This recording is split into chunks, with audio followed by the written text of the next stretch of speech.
Assalamualaikum warahmatullahi wabarakatuh. Salam sejahtera bagi kita semua. Yang terhormat Bapak Ibu dosen pengampu mata kuliah apresiasi prosa fiksi dan teman-teman yang saya banggakan. Perkenalkan, nama saya Risma Aulia dengan NPM akhir 020 dari kelas B Prodi Pendidikan Bahasa Indonesia.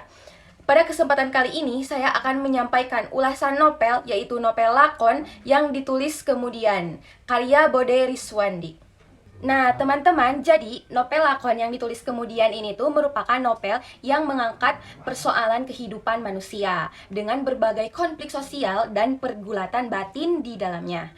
Nah, dari awal membaca, saya merasa bahwa novel ini tuh tidak hanya menghadirkan cerita biasa, tetapi juga mengajak pembaca memahami arti kehidupan, perjuangan, dan rasa kemanusiaan. Nah, penulis itu menyampaikan cerita itu dengan bahasa yang sangat puitis, tetapi mudah dipahami sehingga pembaca itu dapat merasakan suasana yang dibangun dalam ceritanya.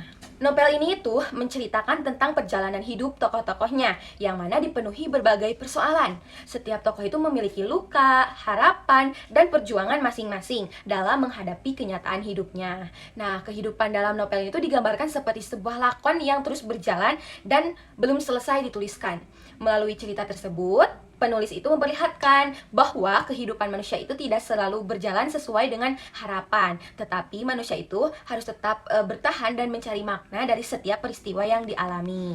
Selain menghadirkan konflik kehidupan, novel ini juga banyak menampilkan nilai-nilai kemanusiaan dan persoalan sosial yang dekat dengan kehidupan masyarakat.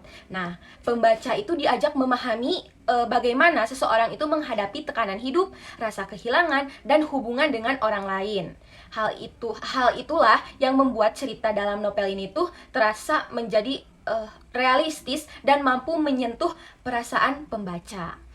Menurut saya, kelebihan novel ini itu terdapat pada penggunaan bahasanya. Penulisannya juga mampu menyusun kalimat-kalimat yang indah dan penuh makna tanpa membuat pembacanya itu merasa kesulitan memahami isi ceritanya.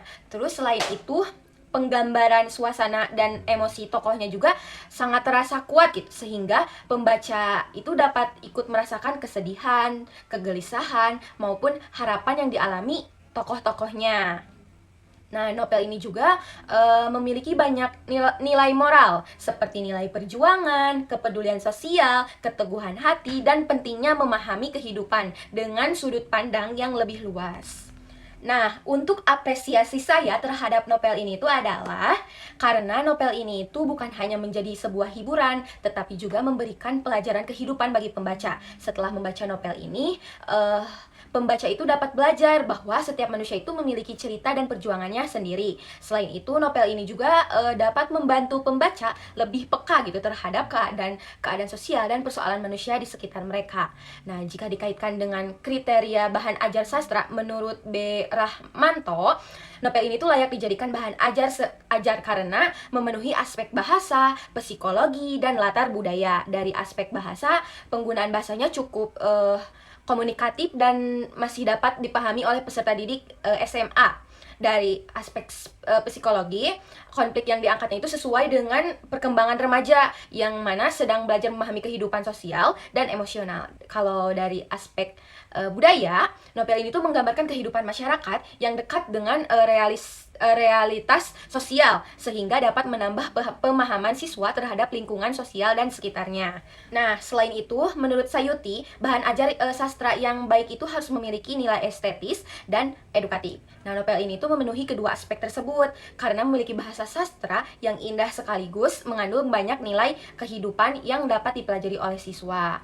Nah, berdasarkan pertimbangan tersebut, saya berpendapat bahwa novel lakon yang ditulis kemudian ini layak dijadikan bahan ajar sastra di jenjang sekolah menengah atas, khususnya kelas 11 dan 12. Pada jenjang tersebut, siswa itu sudah mampu memahami konflik kehidupan yang lebih kompleks dan dapat mengapresiasi penggunaan bahasa sastra dengan lebih baik. Nah, novel ini juga dapat melatih kemampuan berpikir kritis, kemampuan memahami nilai kehidupan, dan kemampuan apresiasi sastra peserta didik. Nah, demikianlah ulasan yang dapat saya sampaikan mengenai novel lakon yang ditulis kemudian. Semoga ulasan ini dapat menambah wawasan kita tentang pentingnya karya sastra sebagai media pembelajaran dan refleksi kehidupan.